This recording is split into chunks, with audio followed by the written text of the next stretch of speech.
بسم اللہ الرحمن الرحیم۔ السلام علیکم۔ میں اس گھر میں سب سے چھوٹا تھا۔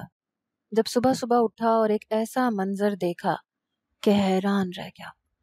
میری بہن کا نام سمینہ تھا۔ مجھے میری بڑی بہن سے بڑا پیار تھا۔ میری ماں تو مجھے ہمیشہ ڈانٹتی رہتی تھی کیونکہ ہم لوگ بہت غریب تھے، لیکن میری بہن نے مجھے بہت پیار سے رکھا ہوا تھا۔ وہ میرے ساتھ کام کرتی تھی، میرا خیال رکھتی تھی، میرے لیے ناشتہ بناتی تھی، اپنے حصے کا کھانا بھی وہ مجھے دے دیتی تھی۔ میرے 3 بہن بھائی اور بھی تھے جو مجھ سے بڑے تھے، اور میں اس گھر کا سب سے چھوٹا بیٹا تھا۔ میرا باپ اس دنیا میں نہیں تھا، وہ بھی میری بہن سے بہت پیار کرتا تھا۔ میں نے دیکھا کہ میرے تینوں بھائیوں نے میری بہن سمینہ کو بے ہوش کیا ہوا تھا، اور ہمارے گھر میں ایک گدھا تھا جس کے پیچھے ریڑھی لگا کر میرا باپ مزدوری کرتا تھا۔ پہلے ریڑھی بک گئی تھی اور اب اس کو بھی بیچنے کی باتیں ہو رہی تھی، لیکن انہوں نے میری بہن کو اس گدھے پہ ڈالا ہوا تھا اور وہ اسے کہیں لے کر جا رہے تھے، جبکہ وہ بالکل بھی ہل نہیں رہی تھی۔ ایسے لگ رہا تھا کہ بے ہوش ہے۔ میں بولنے لگا، چیخنے چلانے لگا کہ کسی نے میرے منہ پر ہاتھ رکھ دیا۔ وہ میرا بڑا بھائی تھا، اور میرے 2 بھائی میری بہن سمینہ کو وہاں سے لے کے چلے گئے۔ اس کے بعد وہ کبھی واپس نہیں آئی۔ وہ کہاں گئی کسی کو بھی پتہ نہیں تھا۔ کچھ سال اسی طرح گزر گئے۔ آج جب میں نے یہ منظر دیکھا کہ وہ تینوں پھر سے میری ماں کو بھی اسی طرح کہیں لے کر جا رہے تھے، تو اب میں آگے بڑھا۔ جب میں نے پوچھا کہ کہاں لے کے جا رہے ہو، تو انہوں نے ایسی بات بتائی کہ میں حیران رہ گیا۔ میرا نام انور ہے، میری بہن کا نام سمینہ تھا۔ رات کو ہی وہ کہہ رہی تھی کہ حالات بہت برے ہیں، تم ہر چیز کی فرمائش مت دیا کرو، بھائیوں کو تنگ مت کیا کرو، ان کی روزی روٹی اچھی نہیں چل رہی، ہمیں کچھ اور سوچنا ہوگا، اس گھر کے خرچے پورے نہیں ہو رہے۔ آج اس نے مجھے اپنے حصے کا کھانا بھی کھلا دیا تھا، کیونکہ میں جوان ہو رہا تھا، مجھے زیادہ بھوک لگتی تھی، لیکن اب شاید اس کو پیٹ میں درد ہو رہا تھا، وہ سو نہیں پا رہی تھی۔ میں نے کہا، باجی آپ نے اپنے حصے کا کھانا مجھے کھلا دیا، اس لیے آپ کو نیند نہیں آ رہی نا؟ وہ کہنے لگی، نہیں انور، بس مجھے بھوک نہیں تھی، اگر بھوک ہوتی تو میں تمہیں کبھی نہ دیتی۔ مجھے پتا تھا جھوٹ بول رہی ہے۔ اس نے کہا، سو جاؤ۔ میرا سر دبانے لگی۔ مجھے کب نیند آ گئی پتہ نہ چلا، لیکن صبح صبح میں اٹھ گیا۔ میں نے سوچا کہ سامنے دکان پر جاؤں، وہاں میرا ایک دوست ہے جس کے باپ کی دکان ہے، اسے کہوں گا کہ مجھے ایک بریڈ کا پیکٹ دے دے اور اپنی باجی کے لیے خود ناشتہ بناؤں گا۔ وہ میرا دوست تھا، وہ اپنے باپ سے چوری کر کے مجھے پہلے بھی سامان دے دیتا تھا، اسی لیے میں صبح اٹھا، لیکن جب دیکھا کہ میرے بھائی میری بہن کو گدھے پہ کہیں ڈال کے لے کر جا رہے تھے تو میں حیران رہ گیا۔ میرے بڑے بھائی نے میرے منہ پر ہاتھ رکھ دیا۔ میں نے کہا، کہاں لے کے جا رہے ہو باجی کو؟ کہنے لگا، تو چپ کر جا، اگر تو نے کچھ بھی بولا تو ہم تیری زبان کھینچ لیں گے۔ انہوں نے مجھے اتنا ڈرا دیا۔ میں اس وقت کم عمر تھا، میں بالکل سہم کے رہ گیا۔ میری ماں صبح اٹھی تو سمینہ سمینہ پکارنے لگی کہ اٹھ جا، گھر میں کچھ پڑا ہے تو ناشتہ بنا دے، بھائیوں نے محنت مزدوری پر جانا ہے۔ لیکن وہ گھر میں نہیں تھی۔ تھوڑی دیر کے بعد میرے بھائی باہر سے آئے، کہنے لگے کہ آج صبح ہی صبح ہماری اچھی کمائی ہو گئی، ہم تیرے لیے بازاری ناشتہ لے کے آئے ہیں۔ میری ماں خوش ہو گئی۔ اس نے کہا کہ پر یہ سمینہ کہاں مر گئی؟ رات کو بھی اس نے کچھ نہیں کھایا تھا۔ میرے بھائی کہنے لگے، پہلے تو ناشتہ کر لے، وہ بھی کھا لے گی، لگتا ہے سو رہی ہے۔ میری ماں نے پیٹ بھر کے ناشتہ تو کر لیا، پر اسے کیا پتا تھا کہ یہ لوگ اس پر کتنا بڑا ظلم کر چکے تھے۔ دوپہر تک یہ بات پتا چلی کہ سمینہ گھر پر نہیں ہے۔ میرے بھائی اسے تلاش کرنے لگے۔ میں کچھ بولنے کی کوشش کرتا تو مجھے ڈرا دیتے۔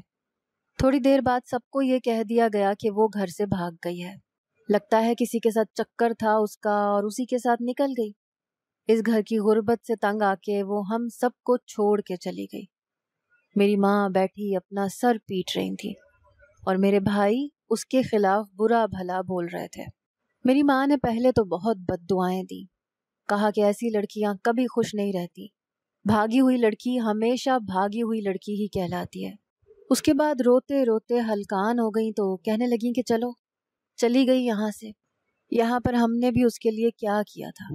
نہ ہم اس کی پڑھائی کروا سکے، نہ ہم اس کے اچھے کھانے پینے کا انتظام کرتے تھے۔ اس کی شادی کی عمر بھی تو ہو گئی تھی، ہم نے اسے گھر پہ بٹھا کے رکھا تھا۔ پورا دن وہ تم سب کے کام کرتی تھی، گدھوں کی طرح کام میں لگی رہتی تھی۔ چلی گئی اچھا ہو گیا۔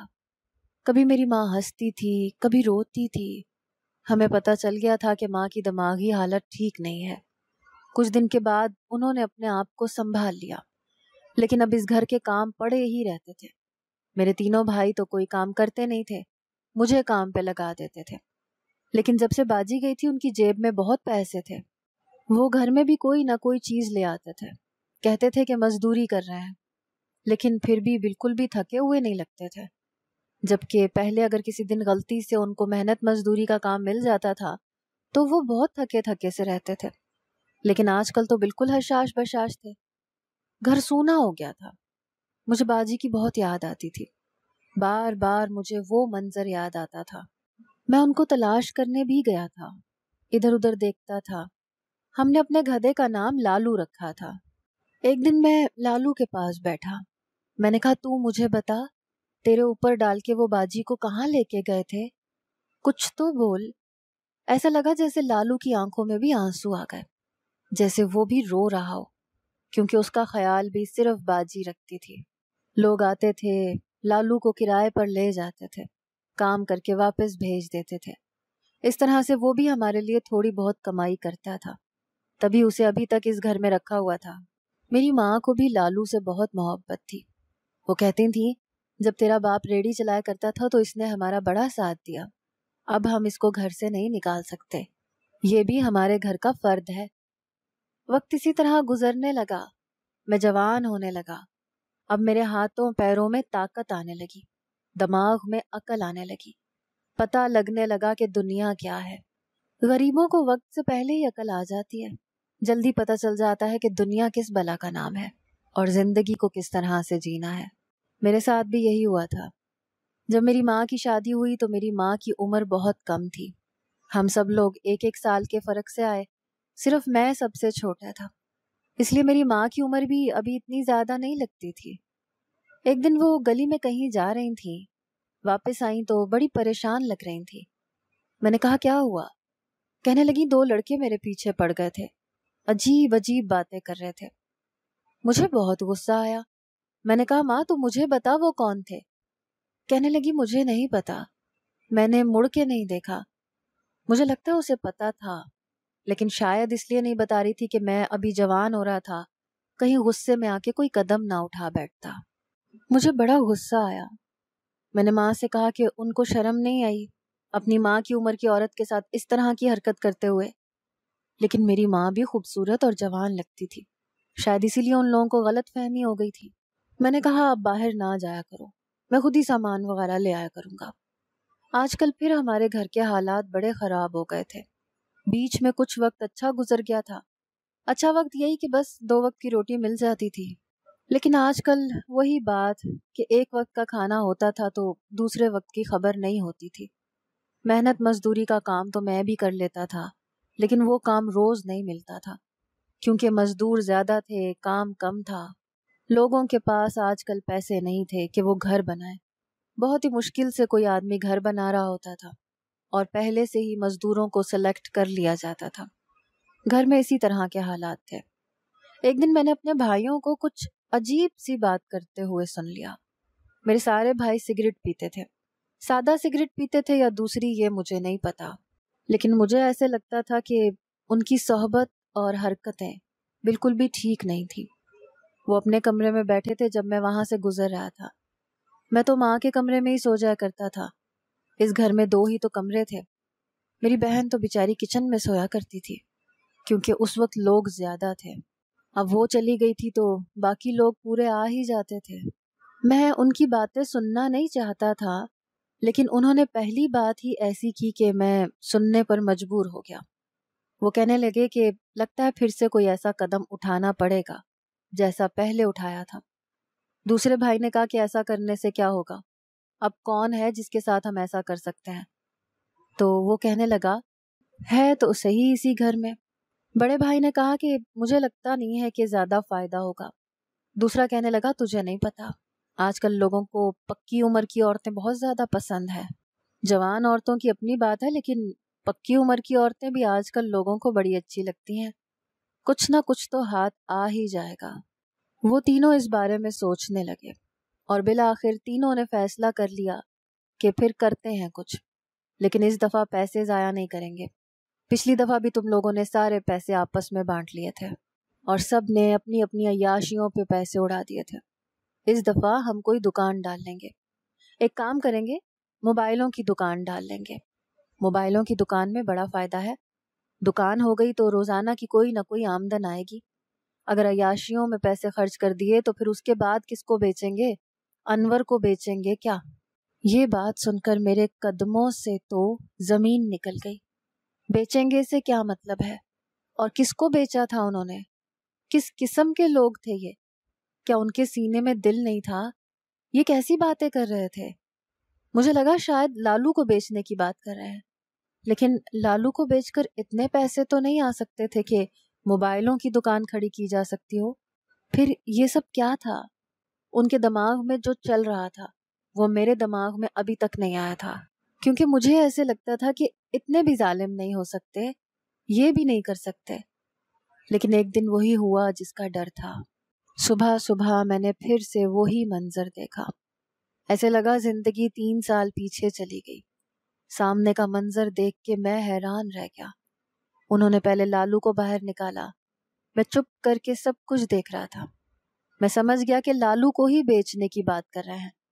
میں لالو کو اس گھر سے جانے نہیں دینے والا تھا، لیکن اس سے پہلے کہ میں آگے بڑھتا وہ میری ماں کے کمرے کی طرف چل دیے۔ میں اپنی ماں کے کمرے میں نہیں تھا، میں ان کو چھپ کے دیکھ رہا تھا۔ اگر میں وہاں ہوتا تو شاید وہ کبھی وہاں نہیں آتے۔ انہوں نے سوچا کہ میں باتھ روم میں ہوں، اور جب وہ ماں کو باہر اٹھا کے لائے تو وہ بے ہوش ہو چکی تھی۔ انہوں نے اس کو لالو کے اوپر بٹھایا، وہاں سے جانے لگے۔ میں سمجھ گیا اور میرے دماغ کی کڑیاں آپس میں جڑ گئیں کہ یہ کس کو بیچنے کی بات کر رہے تھے۔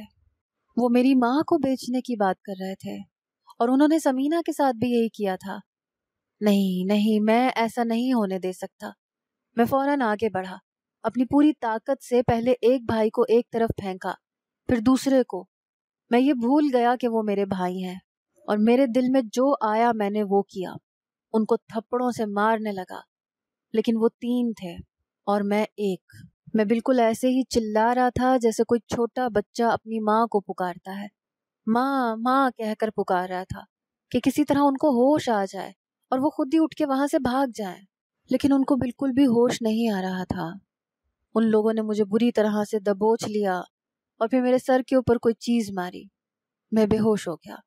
جب میری آنکھ کھلی تو سامنے کا منظر بالکل بدل چکا تھا۔ سارے محلے والے جمع ہو چکے تھے۔ میرے تینوں بھائی بیٹھے اپنا سر پیٹ رہے تھے، کہہ رہے تھے کہ لوگوں کی اولاد خراب نکلتی ہے، ہماری تو ماں خراب نکلی، پتہ نہیں کس کے ساتھ بھاگ گئی، ہم سب کا منہ کالا کروا دیا۔ میں یہ بات سن کے حیران رہ گیا۔ میں نے چیخنا چلانا شروع کر دیا، سب کو بتانا شروع کر دیا کہ ان لوگوں نے یہ کام کیا ہے، اب یہ جھوٹ بول رہے ہیں۔ لوگوں نے کہا کہ ایسا کیسے کر سکتا ہے کوئی، اور اگر ان کو ایسے ہی کرنا تھا تو پہلے کیوں نہیں کیا؟ کون ہے جو بوڑھی عورتوں کو بیچے اور پھر ان کو خریدار بھی مل جائے؟ تمہاری بہن بھی تو کسی کے ساتھ بھاگی تھی، تمہاری ماں بھی کسی کے ساتھ بھاگ گئی ہے۔ میری بات کا یقین کسی نے بھی نہیں کیا، کیونکہ شاید یہ لوگ سمجھ نہیں رہے تھے کہ کوئی ایسا کیسے کر سکتا تھا، کہ جوان بیٹے ایسا کیسے کر سکتے تھے۔ ان کو یہ بات ناممکن لگ رہی تھی، کیونکہ پہلے میری بہن بھی ان کی نظر میں اس گھر سے بھاگی ہوئی تھی، اس لیے میری ماں بھی بھاگ جاتی تو یہ کوئی انہونی بات نہیں تھی۔ اب لوگوں نے کیا کرنا تھا؟ یہاں کوئی میت تو پڑی نہیں تھی کہ جس کا جنازہ پڑھ کے جاتے۔ وہ لوگ وہاں سے چلے گئے، تماشا دیکھنے آئے تھے۔ جب ان کو تماشے کا پتہ چلا تو وہ نکل لیے۔ میں نے کہا تم لوگوں جیسا انسان میں نے آج تک نہیں دیکھا۔ وہ لوگ کہاں ہیں؟ میری ماں کہاں تھی؟ کیا کیا ہے اس کے ساتھ؟ وہ کہنے لگے جو بھی کیا ہے بالکل ٹھیک کیا ہے، دنیا سے روانہ نہیں کیا اس کو، کچھ بہتر ہو جائے گا اس کے ساتھ۔ یہاں پہ پڑی پڑی کیا کر رہی تھی؟ بس چلی گئی ہے، وہیں پہ ٹھیک رہے گی۔ میں نے کہا خدا کے لیے بتاؤ میری ماں کہاں ہے، میں جا کے اسے واپس لے کے آؤں گا۔ وہ کہنے لگے کہ تجھے اسے کوئی بھی واپس لانے کے لیے نہیں دے گا، تو آرام سے بیٹھ جا، بھول جا سب کچھ۔ ارے لوگوں کے ماں باپ مر بھی تو جاتے ہیں۔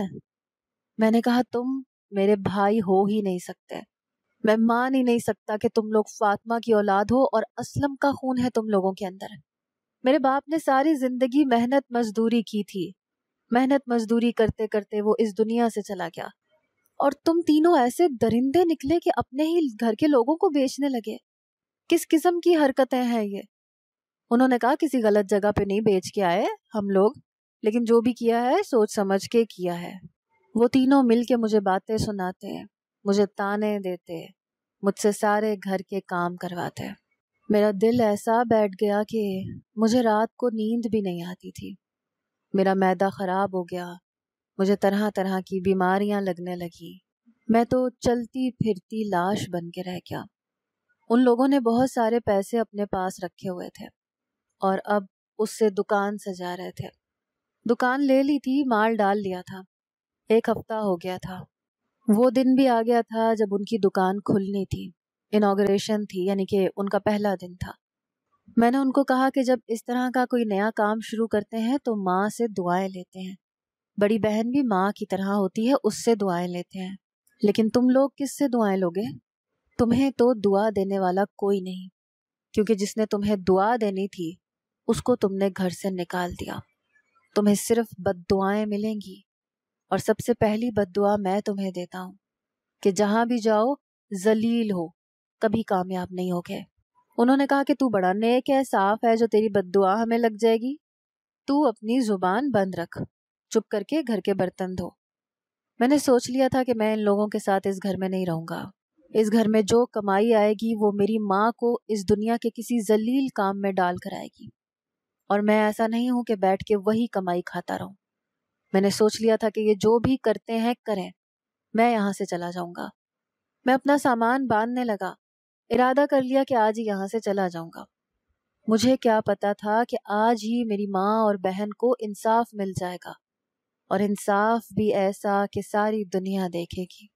میں نے لالو کو ایک نظر دیکھا اور کہا کہ میں تجھے بھی اپنے ساتھ لے جاؤں گا۔ لالو، نہیں تو کل کو یہ لوگ تجھے بیچ دیں گے، ان کا بس چلے تو یہ تو مجھے بھی بیچ دیں، یہ انسان نہیں حیوان بن چکے ہیں۔ میں نے اس کو بھی اپنے ساتھ لے جانے کی تیاری کر لی تھی، سوچ لیا تھا کہ مجھے بھی باپ کی طرح اس کے پیچھے ریڑھی لگانی پڑی تو میں یہ کام بھی کروں گا، لیکن ان لوگوں کے دیے ہوئے ٹکڑوں پر نہیں پلوں گا۔ پتہ نہیں کیوں میرا دل کہتا تھا کہ جیسے یہ میرے بھائی ہو ہی نہیں سکتے۔ صبح سے شام ہو گئی جب مجھے محلے میں سے ایک لڑکے نے ایک عجیب سی بات بتائی۔ اس نے کہا کہ وہ جو ٹرسٹ پلازا ہے نا، وہاں پر بنائی تھی نا تمہارے بھائیوں نے دکان۔ میں نے کہا کہ ہاں بنائی تھی، آج ہی ان کی اوپننگ تھی۔ کیوں؟ تجھے کیا ہے؟ تو اتنا خوش کیوں ہو رہا ہے؟ اس نے کہا تجھے نہیں پتا، اس پلازا کو تو آگ لگ گئی۔ میں نے کہا کیا؟ وہ کہنے لگا ہاں، اس پلازا کو بہت بڑی آگ لگی ہے، آگ کی لپٹیں آسمان سے نظر آ رہی ہیں۔ میں یہ بات سن کے تھوڑا حیران ہوا۔ یہاں پر ایک بہت بڑا پلازا تھا جسے ٹرسٹ پلازا کہا جاتا تھا۔ وہاں پر ساری کمپیوٹر اور موبائلوں کی دکانیں تھیں، اور ایک دکان کے اندر 4 دکانیں بنائی گئی تھیں۔ وہاں پہ چھوٹی سی دکان لینی پڑتی تو اس کے بھی بہت پیسے دینے ہوتے تھے، لیکن وہاں سب کا کام چلتا تھا۔ بتایا جا رہا تھا کہ شارٹ سرکٹ کی وجہ سے آگ لگی ہے۔ جو وہاں پہ انہوں نے حالات بنائے ہوئے تھے، جیسے تاروں کو الجھایا ہوا تھا، یہ بات ممکن تھی کہ شاید اسی وجہ سے وہاں پہ آگ لگی تھی۔ تھوڑی دیر کے بعد مسجد میں اعلان بھی ہونے لگا کہ آگ لگ گئی ہے، سب لوگ مدد کرنے کے لیے پہنچ جائیں، کہ وہ یہاں سے زیادہ دور نہیں تھا۔ میں بھی پاگلوں کی طرح بھاگا۔ مجھے کیا پتا تھا کہ میرے بھائیوں کی کون سی دکان تھی؟ یہاں پر تو 800 دکانیں تھیں، لیکن ایسے لگتا تھا ساری جل کے خاکستر ہو گئی۔ ابھی تک زیادہ تر لوگوں کی دکانیں ہی جلی تھیں، لیکن کچھ لوگ اپنی جان سے بھی گئے تھے۔ پہلے تو کہا گیا کہ نہیں، سب لوگ وقت رہتے بھاگ گئے ہیں، کسی کے مرنے کی خبر نہیں ہے، لیکن پھر آہستہ آہستہ یہ خبر آنے لگی کہ کچھ لوگ اس دنیا سے چلے بھی گئے ہیں۔ بہت ہی بڑا حادثہ تھا۔ 2 دن تک آگ بجھاتے رہے، سب کچھ ختم ہو گیا، لیکن اتنے بڑے حادثے کے باوجود بھی صرف 7 لوگ اس دنیا سے گئے، باقی لوگ وقت رہتے باہر کی طرف بھاگ گئے تھے، اور میرے 3 بد نصیب بھائی ان 7 لوگوں میں تھے۔ کتنی عجیب بات ہے نا، جس جگہ پر سینکڑوں کے حساب سے لوگ کام کرتے ہیں، وہاں پر ایک حادثہ ہوتا ہے اور صرف 7 لوگ اس دنیا سے جاتے ہیں، اور میرے 3 بھائی ان 7 لوگوں میں تھے۔ وہ اس دنیا سے جا چکے تھے اور یہ بات کنفرم ہو چکی تھی۔ میری بد دعا ان کو لگ گئی تھی، اور کیوں نہ لگتی میری بد دعا؟ میں نے بھی تو دل سے بد دعا دی تھی، اس دل سے جس دل میں میری بہن کا دکھ تھا، پھر میری ماں کا دکھ تھا۔ اب گھر میں میرے اور لالو کے علاوہ کوئی بھی نہیں تھا۔ میں اکیلا بیٹھا تھا، کبھی روتا تھا، کبھی ہنستا تھا۔ بہن کو انہوں نے نہ جانے کہاں بیچ دیا، ماں بھی چلی گئی، 3 بھائی تھے جیسے بھی تھے وہ بھی اس دنیا سے چلے گئے۔ میں اکیلا رہ گیا تھا، ایسے لگتا تھا پاگل ہو جاؤں گا۔ جب 1 ہفتے کے بعد مجھے خود پتا نہیں تھا کہ میں بہت بیمار ہوں اور میں بے ہوش ہو گیا۔ میری آنکھ کھلی تو میں ہسپتال میں تھا۔ میں نے کہا مجھے ہسپتال کون لے کر آیا؟ نرس نے کہا کہ آپ کی ماں لے کر آئی ہیں۔ میں نے کہا میری ماں؟ میں نے یہ بات سنی تو میں حیران رہ گیا۔ تھوڑی دیر کے بعد میں نے دیکھا تو میری ماں کمرے میں بیٹھی ہوئی تھی۔ میں انہیں دیکھ کے پاگلوں کی طرح ان کی طرف بھاگنے کی کوشش کرنے لگا۔ اس نے کہا لیٹے رہو۔ میری ماں کو میں نے دیکھا تو اس نے بہت اچھے کپڑے پہنے ہوئے تھے۔ میں نے کہا ماں تو کہاں تھی؟ تو کیسے آ گئی؟ تجھے پتا ہے وہ تینوں اس دنیا سے چلے گئے؟ میری ماں نے سانس کھینچ کے کہا کہ ہاں مجھے پتا ہے، وہی خبر سن کے تو آئی ہوں۔ وہ تینوں میرے سگے بیٹے نہیں تھے۔ تیرے باپ کی پہلے بھی ایک شادی ہوئی تھی اور وہ تینوں اسی میں سے تھے، لیکن میں نے تم سب کو یہ بات کبھی نہیں بتائی۔ میری بیٹی سمینہ اور میرا بیٹا تو تھا، اور پھر انہوں نے ثابت کر دیا کہ وہ میرے سوتیلے بیٹے ہی تھے۔ پھر بھی مجھے ان کے جانے کا بہت دکھ ہے۔ میں نے کہا انہوں نے تیرے ساتھ کیا کیا تھا؟ وہ کہنے لگی کہ انہوں نے میرے ساتھ بہت برا کیا تھا، لیکن میری قسمت اچھی تھی کہ ایک نیک اور شریف انسان نے مجھے بچا لیا اور میرے ساتھ نکاح کر لیا۔ میں تجھے اپنے ساتھ لے جانے کے لیے آئی ہوں۔ میں نے کہا اور سمینہ، کیا وہ ہمیں واپس نہیں ملے گی؟ وہ کہنے لگی کہ نہیں بیٹے، اس کو بھی تلاش کرنے کی کوشش کر رہی ہوں، لیکن پتہ نہیں وہ کہاں ہے۔ کاش وہ بھی مجھے واپس مل جائے، لیکن میں تجھے لینے کے لیے آئی ہوں۔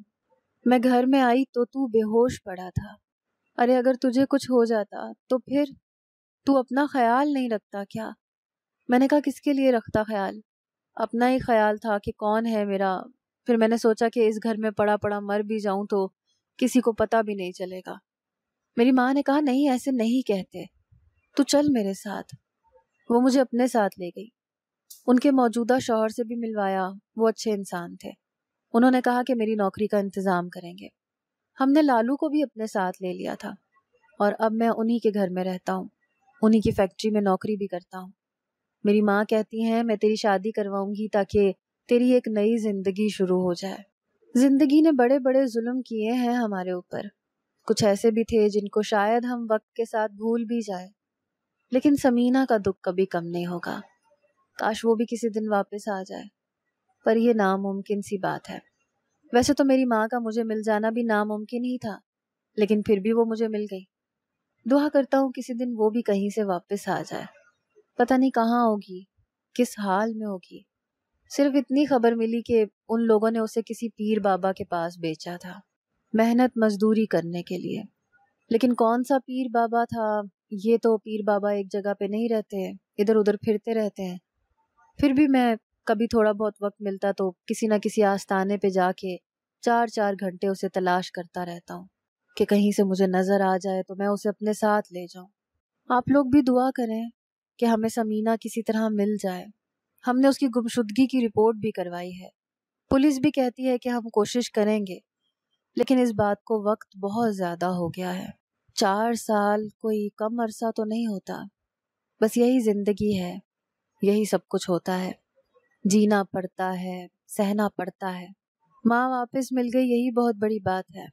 ان لوگوں کو ان کی سزا ملی، سزا بھی ایسی کہ واقعی ان کا تماشا سب نے دیکھا۔ میری ماں ان کا نام بھی نہیں لیتی، کبھی یاد بھی نہیں کرتی۔ ہم ان کو کبھی یاد نہیں کرتے، ان کی مغفرت کے لیے بھی دعا نہیں کرتے۔ ان کو تو مٹی بھی نصیب نہیں ہوئی، شاید یہی ان کا انجام تھا۔ آپ لوگ میری بہن کے لیے دعا کریں، کاش وہ واپس آ جائے۔ اگر آپ کو آج کی ہماری کہانی پسند آئی ہے تو اسے لائک کیجیے اور اپنے پیاروں کے ساتھ شیئر کیجیے، اور ہاں، اگر ابھی تک آپ نے ہمارا چینل سبسکرائب نہیں کیا تو ضرور کیجیے۔ ملتے ہیں کل ایک نئی اور دلچسپ کہانی کے ساتھ، تب تک کے لیے اللہ حافظ۔